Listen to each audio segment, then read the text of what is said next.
Good evening, everyone. I'm Cal Raustiala, Director of the UCLA Berkel Center for International Relations. And it's my pleasure to invite you back to one of our occasional Zoom webinars. And for today's event, I'm really happy to have as our guest my colleague, Tendayi Achiume, who is a professor at the law school here at UCLA. But for today's event, what's most important is that she is the United Nations Special Rapporteur on contemporary forms of racism, racial discrimination, xenophobia, and related intolerance, which is a long title, but an important one. And she has worked for the last couple of years on issues around racism around the world, reporting to the UN Human Rights Council. So it's really a pleasure to have her on. She's going to talk about issues related to digital technologies and discrimination within digital technologies, but I think we'll also drift into many of the other interesting issues that she has been working on, both in this role and in her career before assuming the position of Special Rapporteur. So it's my pleasure to invite Tendayi on. She'll talk for a few minutes, or maybe more than a few minutes, and then as usual, I will ask a few questions and then we'll take questions from all of you. So please be sure to post questions using the Q&A feature. You can do that starting now. It looks like some of you have already, and continue through our conversation, and I'll be happy to pose those to Tendayi. So without further ado, let me welcome onto the screen Professor Tendayi Achiume. Cal, thank you very much for that introduction, and thanks very much for having me. Thanks also to the Berkel Center for organizing this event. It's always a pleasure to connect with the Berkel community. So what I thought I would do is start off by describing what it means to be Special Rapporteur on contemporary forms of racism, racial discrimination, xenophobia, and related intolerance. It's a very long title, and there's no reason to assume that people know what that means. So I'll give you a general sense of what the position entails. And then I'll also give you an overview of the report that I recently produced that focuses specifically on emerging digital technologies and racial discrimination tied to that. So as Special Rapporteur, essentially, I'm appointed by the United Nations as an independent expert. And the nature of the appointment is that I don't speak for the UN, but rather I speak to the UN, and I provide them guidance on a number of things. One is it's my job to report to them on issues of pressing issues of racial and xenophobic discrimination and intolerance on a global level. And so one of the ways that I do that is through thematic reports. I produce a number of thematic reports every year, which I present to the UN General Assembly, which is the body in which every country that's a member of the UN has a seat. And then I also present to the UN Human Rights Council, which is the big human rights organ of the UN. And so I produce thematic reports to them. And the report that I'll be talking about today is an example of such a thematic report.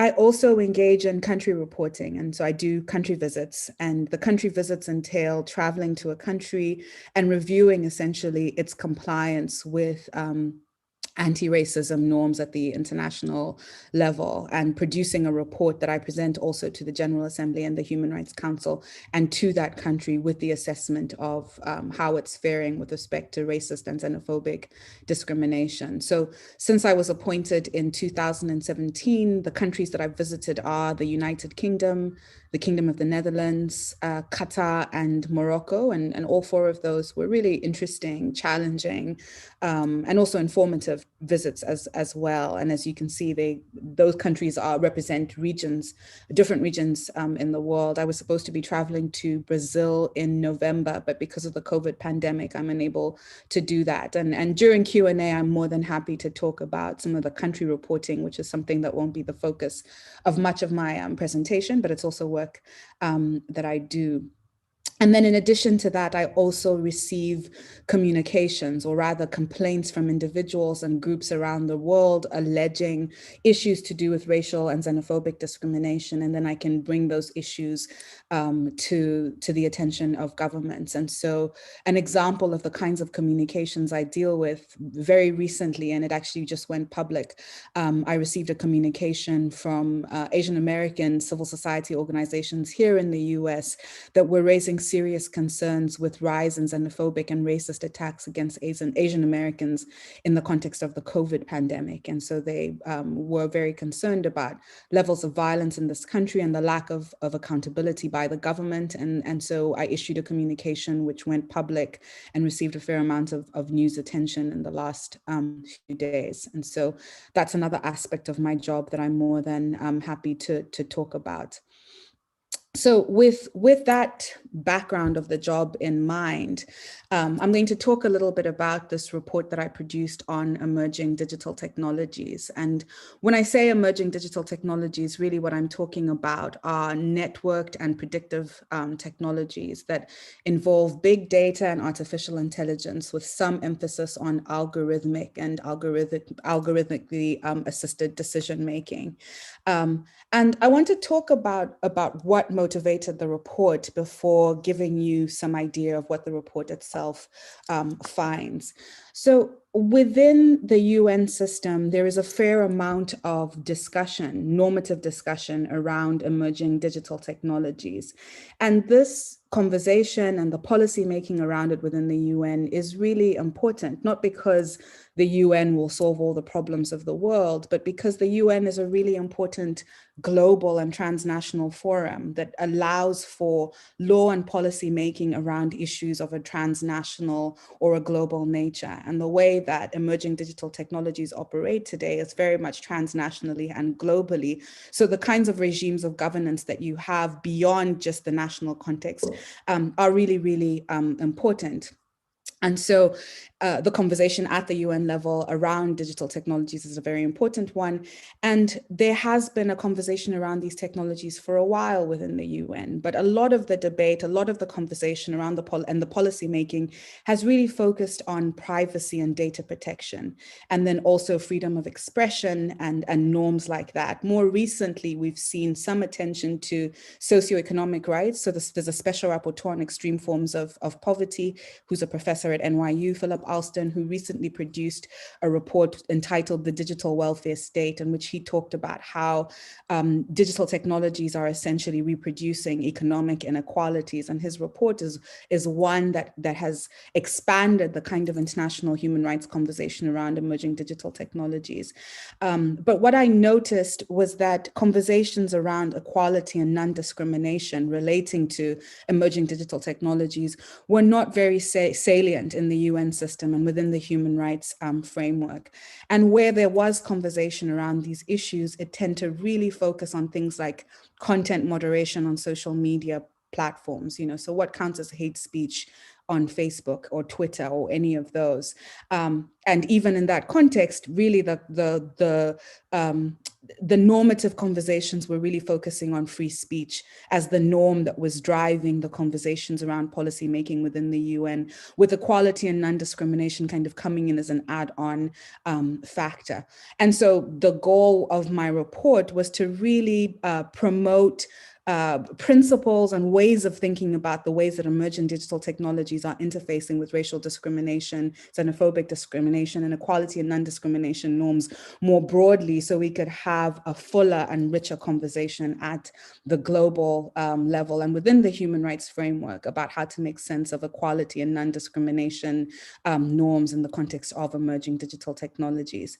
And I started working on this report about a year and a half ago. So the report really preceded some of the recent and really important consciousness around systemic racism that occurred, say, over the summer following the murder of George Floyd, and the kind of uprisings against systemic racism that we saw in the US and other parts of the world, which actually percolated all the way up to the UN. And that's something else that I'm happy to talk about in Q&A, the conversations and the debates that have been taking place in the UN context about systemic racism and law enforcement, debates that very much were prompted by dynamics in this country and other parts of the world.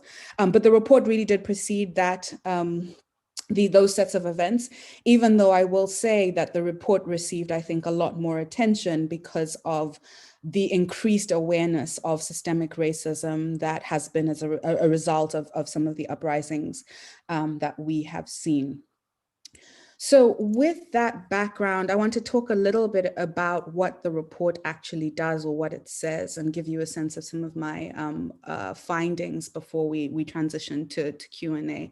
So one of the first things that the report does is to highlight some of the political, social, and economic drivers of racially discriminatory use and design of emerging digital technologies. And this background of understanding what the economic, political, and social drivers of discrimination are, I think, is really important for regulators and for governments that are going to be regulating the problem. And so this is an approach that I take with my thematic reports, is to kind of think about the political economy somewhat of the context before just jumping into the way that the laws should apply. And so some of the background that I thought was really important to highlight in terms of what's driving discrimination are the following. And many of these insights they're not new to the people who work on technology, but they're important nonetheless to highlight in the human rights context. So the first is the report really addresses the presumption of neutrality that often accompanies technological innovation. And so in many parts of the world, and most parts of the world, whether we're talking about public discourse or we're talking about at the level of policymakers, there's a presumption that technology is inherently neutral, inherently objective. And because of that, the vigilance around the discriminatory impacts of technology are shielded because of this presumption of tech neutrality. And yet researchers, especially critical race scholars of digital technologies, including some of them who are based at UCLA, some of you may be familiar with Sophia Noble and Sarah Roberts, who've recently founded the Center for Critical Internet Inquiry at UCLA. Scholars such as those have really shown that technology isn't neutral. So for example, the report highlights the fact that a 2019 review of 189 facial technology algorithms from developers around the world, the leading developers of facial recognition algorithms. This study basically found that many of these algorithms were 10 to 100 times more likely to inaccurately identify photographs of Black or East Asian people relative to white people.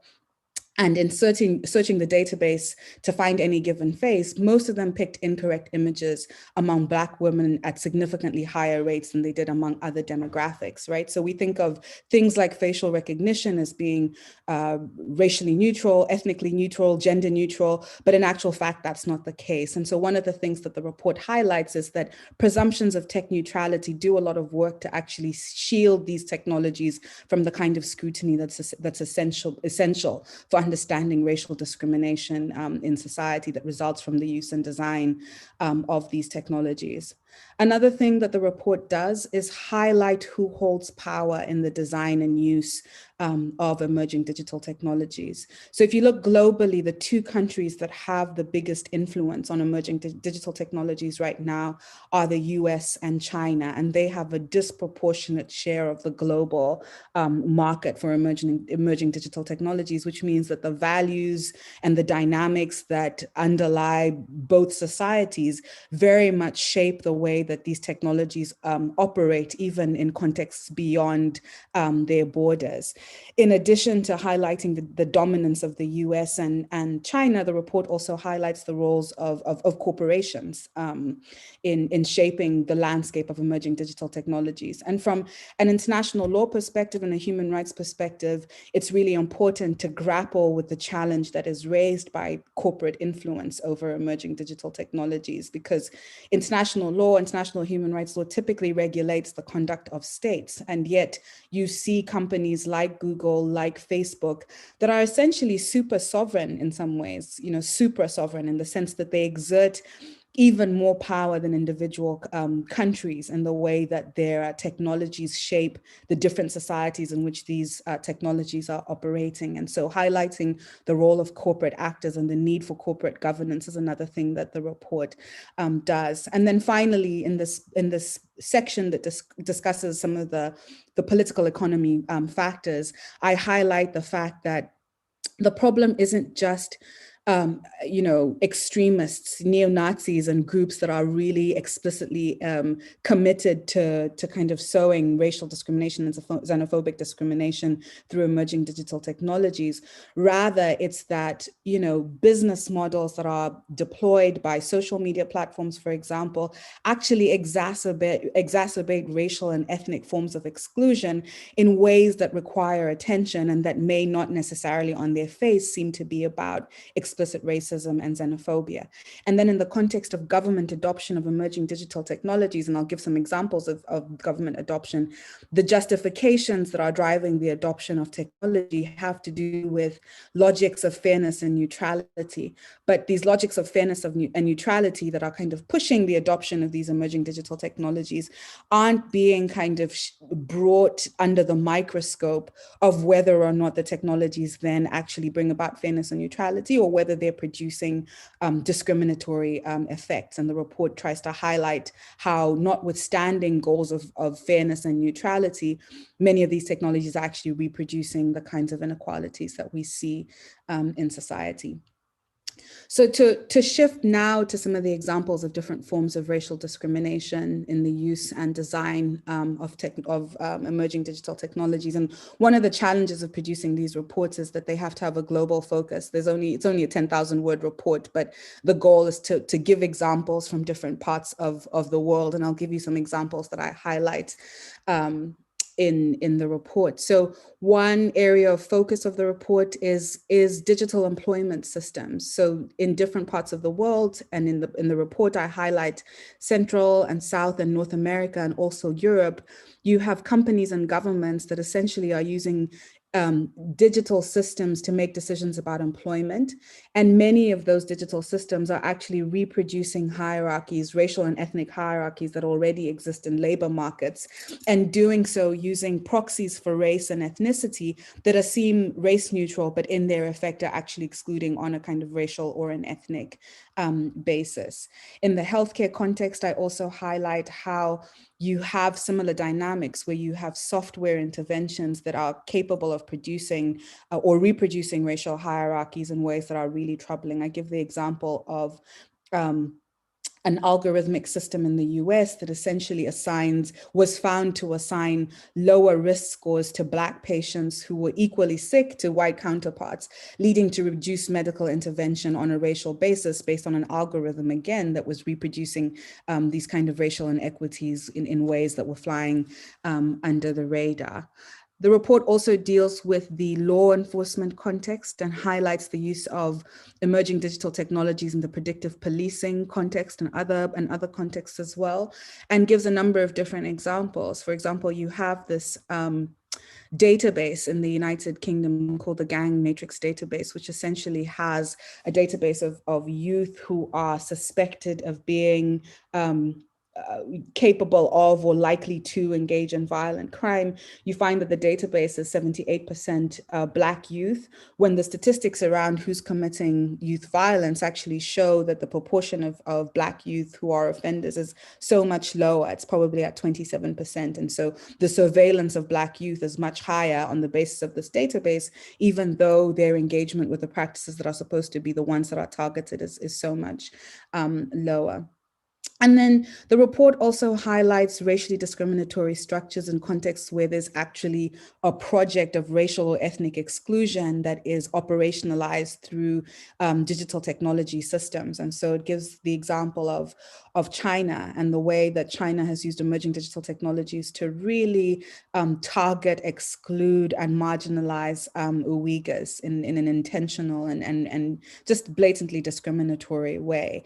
And it also gives the example of places like Kenya and India that have adopted biometric identification systems that, it's not the intention necessarily of these systems to discriminate, but on a de facto basis, they exclude ethnic minorities from public services, including due to predictable registration failures that just fail to account for ethnic differences in ways that result in discrimination. And so the report, this is a very quick overview of some of the examples that I go through in the report, but the goal is to highlight both explicit forms of racist and xenophobic conduct that is made possible or made easier using emerging digital technologies, or else structural and indirect forms of racial and ethnic and other forms of exclusion and discrimination that are made possible by the design and use of emerging digital technologies.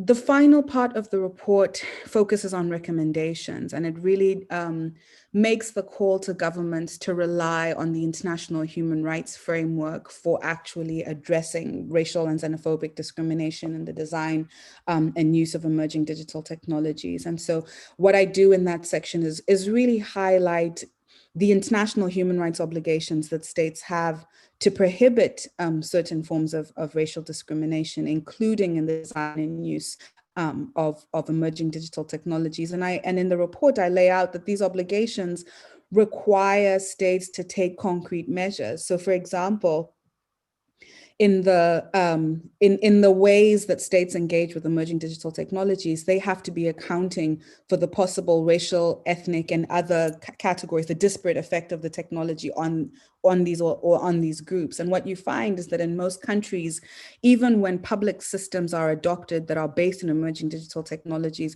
it's very rare for governments to conduct impact assessments that factor in, I mean, to the extent that they're conducting impact assessments, many of them do not. And this is one of the recommendations that's been made by human rights advocates, is that technology shouldn't be adopted without impact assessments.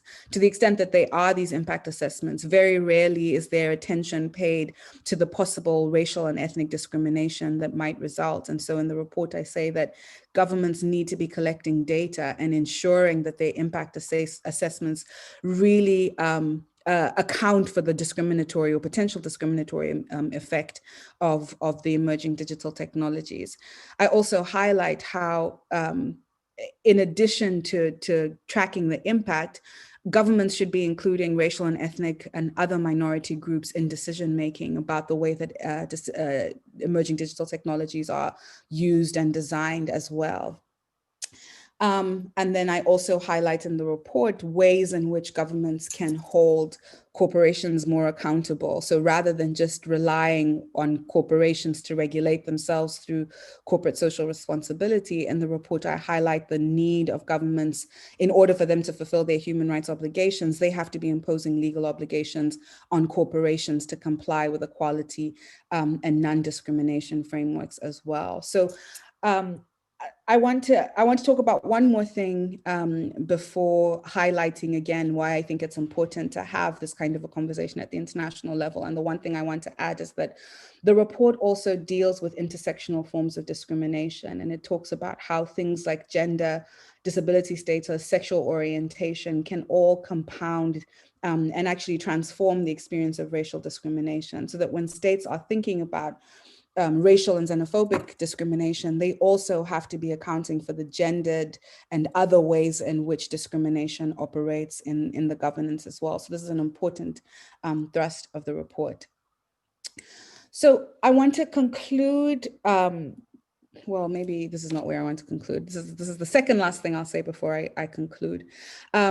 I want to maybe just reiterate why I think reports like this one are important, and they have to do again with the transnational nature of emerging digital technologies and their impact. You know, a company like Facebook, which is an American company, has the capacity to shape societal dynamics globally. And actually, there was a UN report that was published that talked about the role of Facebook in amplifying human rights violations in Myanmar against Rohingya, right? So when you have issues, problems, dynamics that are transnational, I think it's very urgent to have governance mechanisms at the international level that can weigh in and provide guidance on standards that should apply across borders. And then that's really the kind of impetus behind producing the kinds of reports that I produce. And I guess what I wanted to conclude by is talking a little bit about what my next report will be. So the report I've just been describing is a report that I presented to the Human Rights Council, which is the human rights arm of the UN, as I mentioned. I presented it in July. And my next report is actually to the General Assembly, and it's focusing specifically on emerging digital technologies and racial discrimination, but in the border and immigration enforcement context.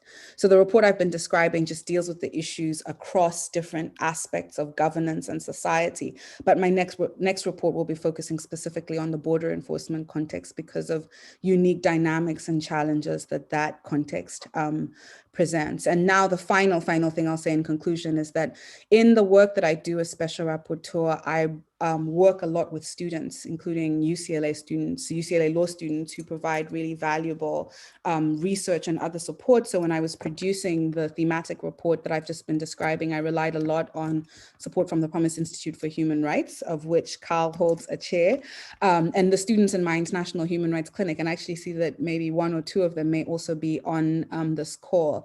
And it's been really exciting to be able to do some of the work that I'm doing at the UN in ways that involve and draw upon the expertise of people here at UCLA, not just our students, but then also experts like I mentioned, Sophia Noble and Sarah Roberts in the Center for Critical Internet Studies to do that work. So I'll stop here because I really would love to engage with the audience and to take some of your questions. So Carl, I'll turn it over to you for the Q&A portion. Great. Thank you so much, Tendayi, for that really interesting overview of both your general work and the specifics of the report. So I thought maybe there's a lot of good questions in the queue, but I thought maybe we could begin a little bit with your general approach and then turn to the report, which raises the whole set of, I think, really interesting and very topical issues. So, one thing is you've mentioned you talked about how your role as special rapporteur is one that is related to the Human Rights Council, but then you mentioned the General Assembly and so forth. So maybe just take a step back for a moment and explain what it is that these reports, or how these reports feed into the work of the Human Rights Council generally, and what's the goal of a report like this? What are you hoping to achieve, and what is the Human Rights Council likely to do with a report like this? Yeah. I think that's a really good question. And actually, it's a question that I get even from my interlocutors, So when I'm producing these reports, I rely a lot on civil society input, civil society consultations, and I get that question a lot. What will these reports actually achieve? Where do they go? So I'll start off with where they go and the role that they play in the system, and then I'll tell you about what I hope for them to achieve. So the reports become part of the UN system's human rights canon, right? So they become part of the record that documents the nature of violations that have taken place and the law as it applies to those situations. So to speak very concretely, when I produce a report, I have an interactive dialogue with the General Assembly or the Human Rights Council, which essentially means, I present the report and then UN member states put questions to me about the report that are supposed to be tied to their implementation of those reports. And, when I took the role on, I thought, these are just going to be formulaic, right? You're going to just have states who come in and just, engage in a formulaic conversation. And some of the dialogues do feel formulaic, but every once in a while, and actually not every once in a while, every dialogue I've had, I actually get really useful questions from states about how to implement some of the recommendations, how to think about some of the problems.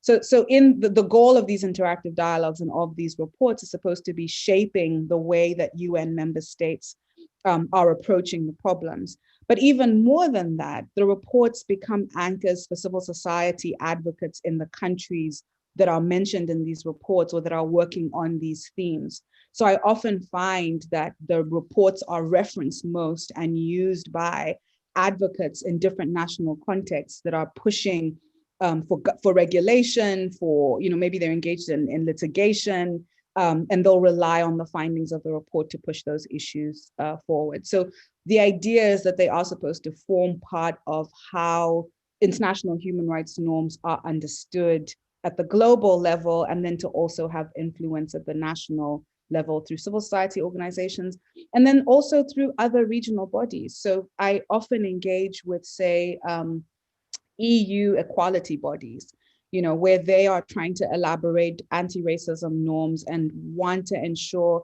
that EU norms comply with international human rights standards. So some of my consultations regarding my thematic reports are actually with bodies outside of the UN that nonetheless are trying to make sense of what the UN system is doing.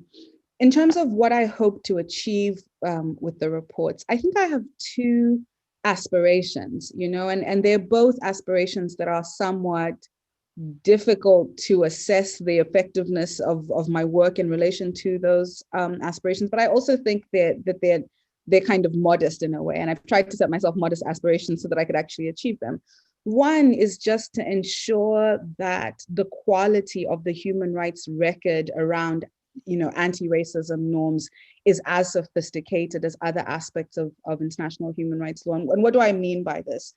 International human rights law is always developing, and there's areas of law that receive greater attention than others, So for example, I think the international human rights normative kind of expansion of norms around gender discrimination has really been powerful in the last, say, 20, 30 years. And even you see that sexual orientation and gender identity has received attention in ways that mean that framework is moving within the UN system. When it comes to anti-racism norm, I actually think that there's been a decline in attention to issues to do with anti-racism. So one of my ambitions or one of my aspirations is ensuring kind of that my reports are providing a sophisticated engagement with these norms and one that really highlights contemporary issues in this area. So that's the kind of like what I hope for in my thematic reports. And then the other part is I really hope, and I try to make sure that the thematic reports are resonant or consonant with work that is actually being done on the ground by different civil society actors that are working in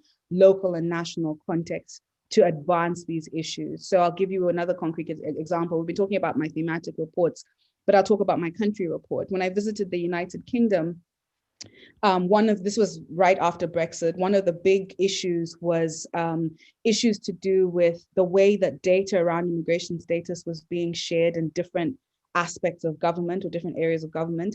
And the NHS, which is their public health service, was required to report to the government if anyone who was receiving public health services was in the country, if their status was if they were out of status or if there were questions about their status. And in producing that report, I was very conscious of the kinds of movements that existed on the ground to kind of ensure that the rights of migrants were protected. And it ended up being that the country report was something that was useful in that struggle that actually resulted in a moratorium on kind of collaboration between the NHS and the government. So I guess the other goal I have is trying to, where possible, make sure that knowledge production at the global level is actually useful and resonant with local and national struggles as well. Great, terrific. So how do you choose the topics that you cover or the countries that you address? So for example, in this particular case, digital technology is obviously it's very topical, but you're also, as you mentioned, sometimes visiting countries, choosing between the two. Give a little insight into your thought process, why you went this particular direction and how you do it generally. Yeah, I mean, and this, you're really touching on something that's really hard with this job, right? It's a part-time job. It's the way it's framed, it's supposed to be 3 months of the year, which is false. It actually ends up being all months of the year. And the resources that are provided are also very limited. So just in terms of what you focus on, there's so many issues to do with racism and xenophobia. It's actually the hardest aspect of the job, or one of them, is figuring out where to focus. And when it comes to thematic focus, I've tried to do two things. One is to try and focus on areas of my own expertise as an academic and as a professional. So a number of my reports have actually touched on, global governance of migration. I mentioned I'm doing a race, tech, and borders report just because I'm very familiar with that international law, and there happens to be a very big gap in the anti-racism normative framework focusing on overlaps with migration. So I think about my strategic advantage in the ways that I engage.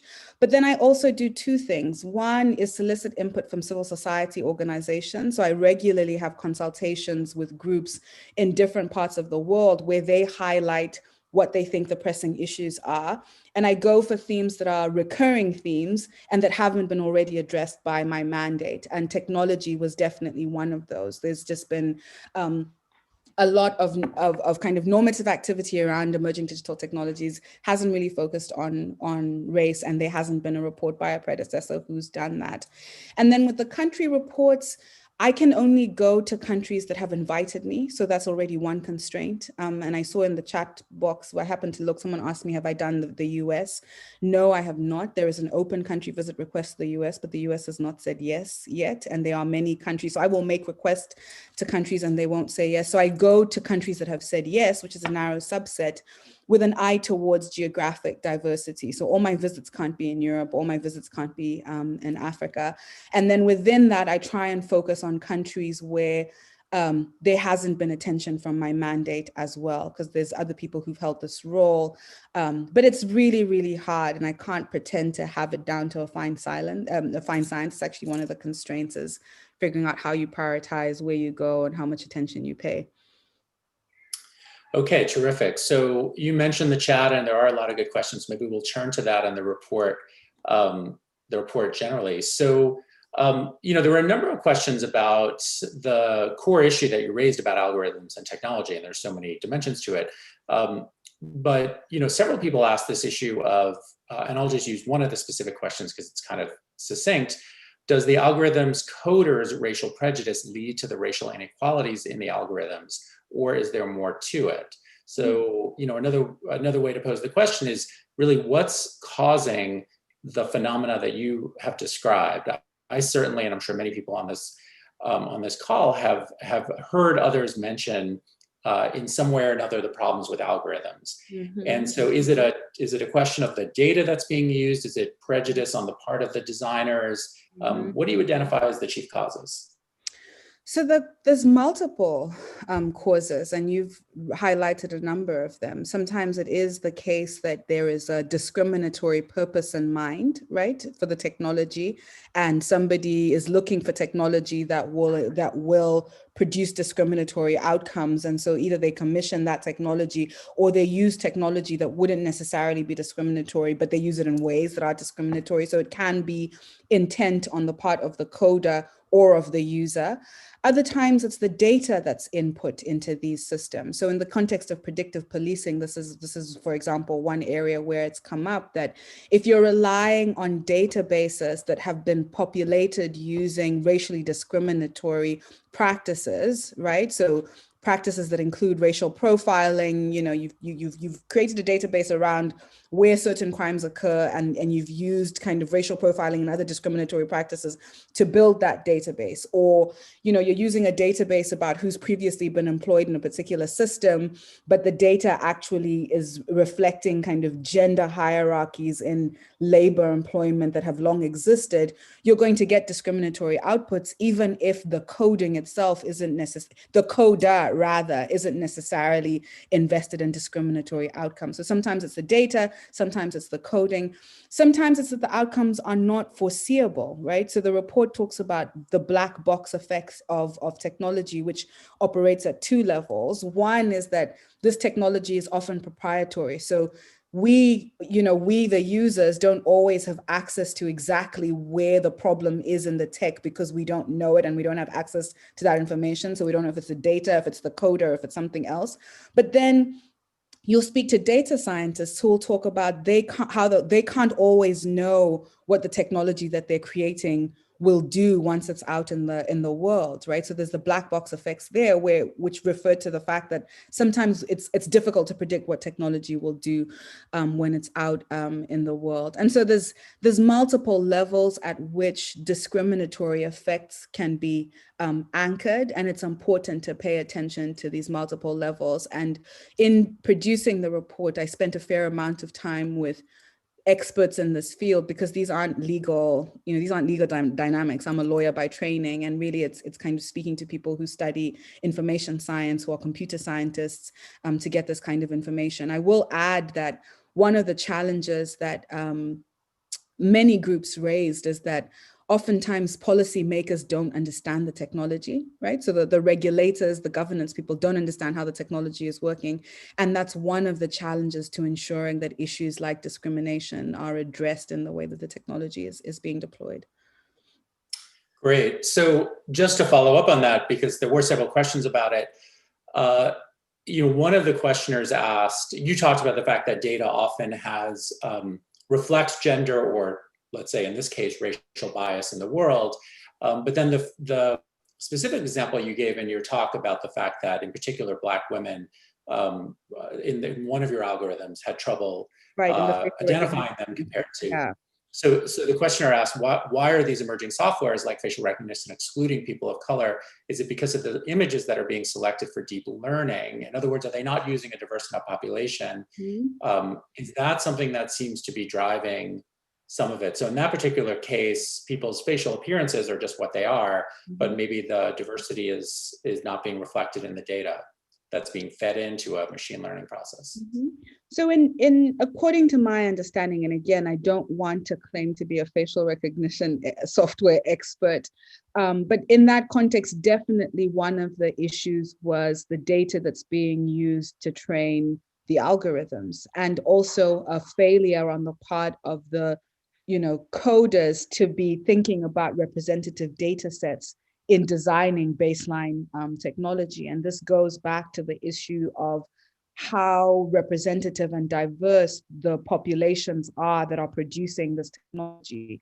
This is something that's highlighted in the report, where I discuss a report that was produced by researchers in the US focusing on Silicon Valley in particular, and that criticizes Silicon Valley at the decision-making level and at the design level as being predominantly or white and male in disproportionate ways that affect the nature of the technology that's being produced. So yes, it's the data in many cases that's being fed into these machine learning systems, but it's also the kinds of decisions that are being made about what kind of data should go in and what kind of algorithms should be used, where there isn't enough attention to how societies are diverse, and you cannot create models that have the ideal type as one particular and then roll it out to kind of a much more diverse population. So that's definitely part of it, and I'm sure a data scientist may be able to tell us more about it, but that's a part of the story for sure.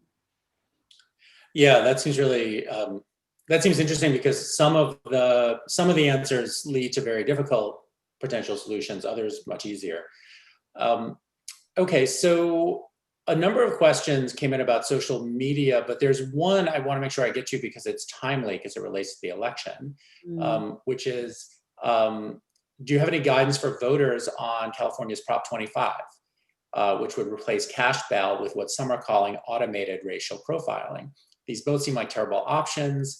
It seems like we're headed in the direction of relying too much on algorithms. So do you have any advice on that? I realize that's a highly specific to California question. Yeah, I know. And this is always the issue. I'm spending so much time on global, and international questions that I'm sad to say I haven't done enough of my own election research yet to know how to give you advice on this. But I can tell you that there are many resources at UCLA that you could use to make sense of that particular proposition, which is one that I'm not familiar with. So I already mentioned the Center for Critical Internet Inquiry, which is based here at UCLA, and which has really powerful kind of racial equality, racial justice analysis relating to different technological interventions.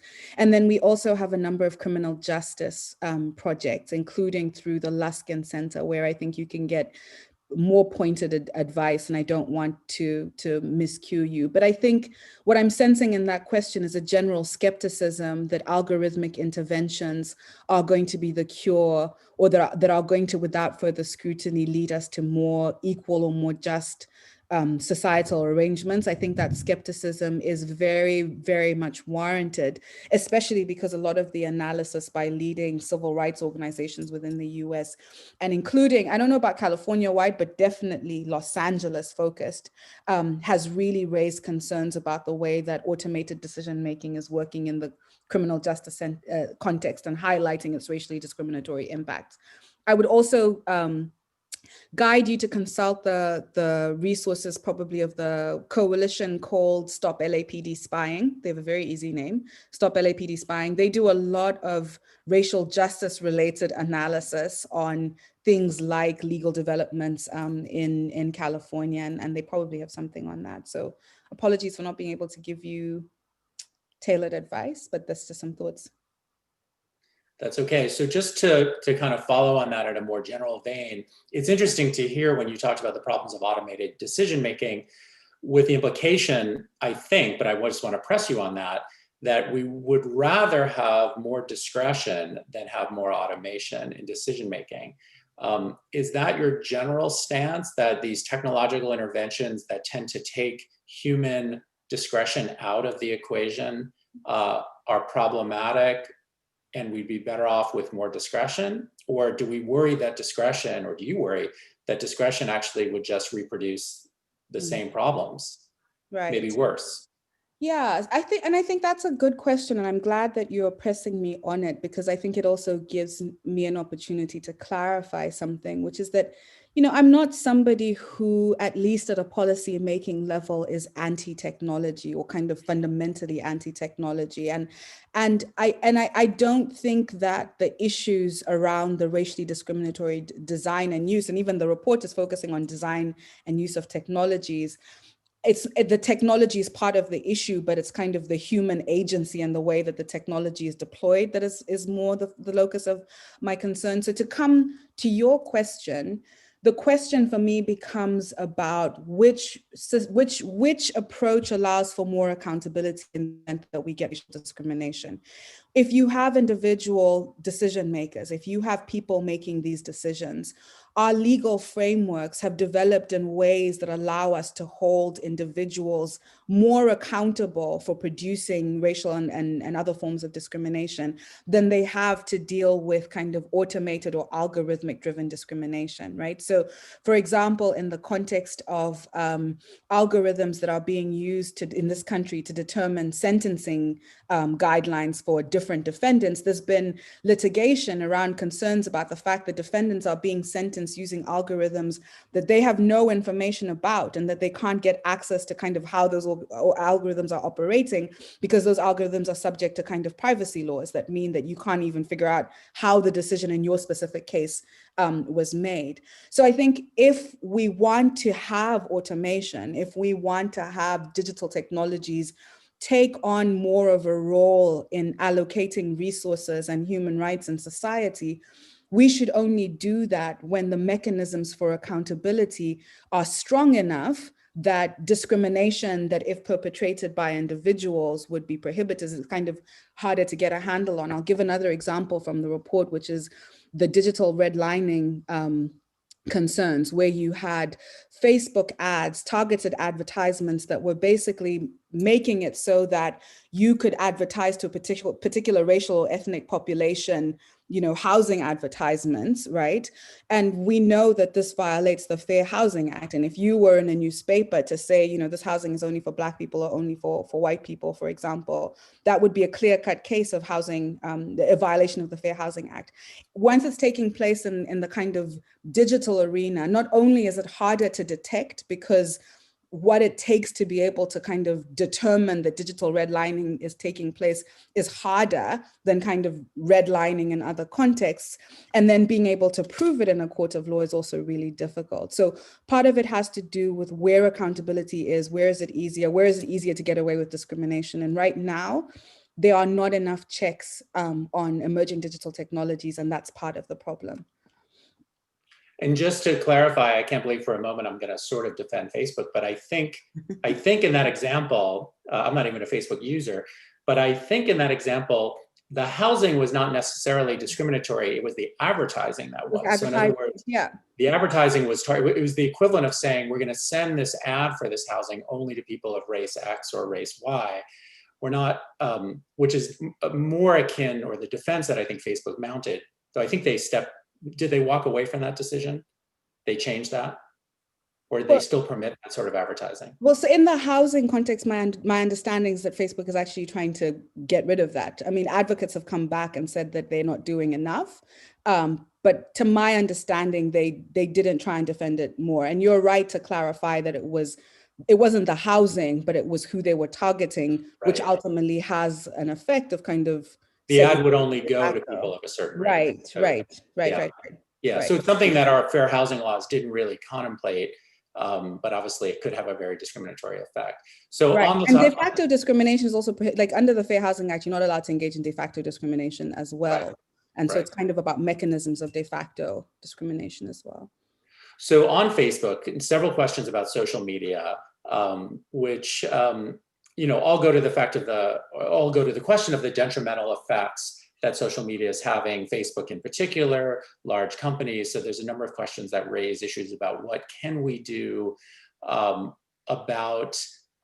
what can governments do to hold large social media companies accountable. You mentioned Facebook, or rather you mentioned the issue of the Rohingya, which is one of the many examples where Facebook has been a vector for really horrific acts, speech that then has led to acts. And that's true in many parts of the world. And I think Americans don't always appreciate quite how dangerous Facebook actually is in many other places. So what can you say about what's realistic for governments to do, or should they do, with regard to companies like Facebook? Yeah.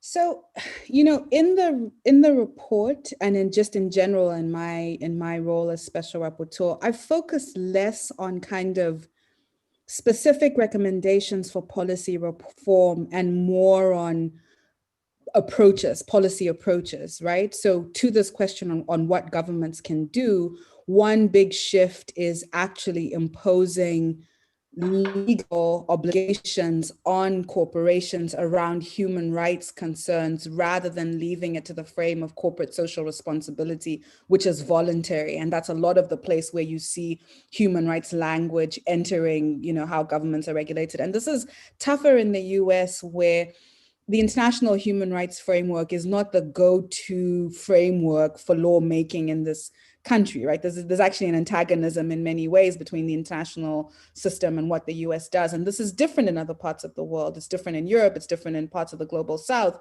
where the international human rights legal framework is actually taken seriously as a source of kind of legally binding norms. And so what the report is, one of the concrete recommendations the report is making is saying, let's think about what it would mean to have, say, mandatory impact assessments prior to the adoption of emerging digital technologies that require you to think about in advance how ethnic and racial and other minorities are going to be impacted by the technology that you adopt. And these mandatory impact assessments are definitely not the status quo at this time. And that's a very concrete recommendation about things that could be done. And it's not going to always be effective, but it would make a difference. I think in the context of social media platforms in general, one of the goals of the report is one that makes a recommendation that will seem not very concrete, but I think is really urgent, which is, what do we think Facebook is, right? Like when we think about Facebook, when we think about Twitter, when we think about all of the social media platforms in particular, there's a way of understanding those platforms as places where you go to hang out with your friends and send messages, right? And then also to express yourself. And the way that we as societies have approached governance of those platforms is very much, I think, informed by those baselines. The goal of the report is to say we should understand these platforms as fundamentally impacting equality and non-discrimination in ways that mean that the demands that we're making of governments should reflect their expanded role, because they are doing a lot. They're shaping elections. And so part of the work of the report is also trying to shift thinking at that level, which I think can affect the kinds of accountability demands that are made in different contexts as well. Great. So I think we have time for a final question, which is, has the pandemic helped further highlight the details in your report about algorithmic discrimination? So in other words, is there some way in which the pandemic context has changed or shifted the emphasis in the work you've done or in your specific report that you've been telling us about? So just thinking specifically about this report, the report that I've been talking about, definitely. So and this example is one that I don't have the statistics for, but in speaking to infectious disease doctors, one thing that was happening during the pandemic is that hospitals were using algorithms to determine, in some cases, who gets access to ventilators, because they were a very limited resource. And in some parts of the country, there were concerns that some of those algorithms that were doing some of that work had problems around kind of, can we rely on these algorithms? Do they have baked into them inequalities that are going to kind of manifest in this context? So questions of how technology is deployed, including in pandemic contexts, has absolutely been something that, that that I had discussed briefly in the report, but has been even bigger. In the Race, Tech and Borders report that I'm working on now, technology and the pandemic definitely, you know, when we think about contact tracing apps, when we think about things like immunity passports, thinking about the equality and non-discrimination dimensions of the ways that tech is interfacing with the pandemic has definitely been really salient. So yes, in some ways, there's something about the pandemic that has definitely amplified many of the concerns and considerations that are addressed in the reports. Well, I imagine we'll continue to use forms of technology. I mean, right now we're holding this conversation on Zoom. We, at some point, will go back to normal, hopefully, but I imagine we'll continue to use Zoom in a way that we didn't in the past. And that's just a simplistic example, but I think there are many others where technology will end up being even more baked into a lot of social life, even when we don't need it after the pandemic. Absolutely. So in any event, fantastic discussion. Thank you so much for coming on. We really appreciate it. And thanks to all the questioners for their many interesting questions. I know we weren't able to get to all of them. Thanks. Okay. Thanks for having me. My pleasure. Take care, everyone.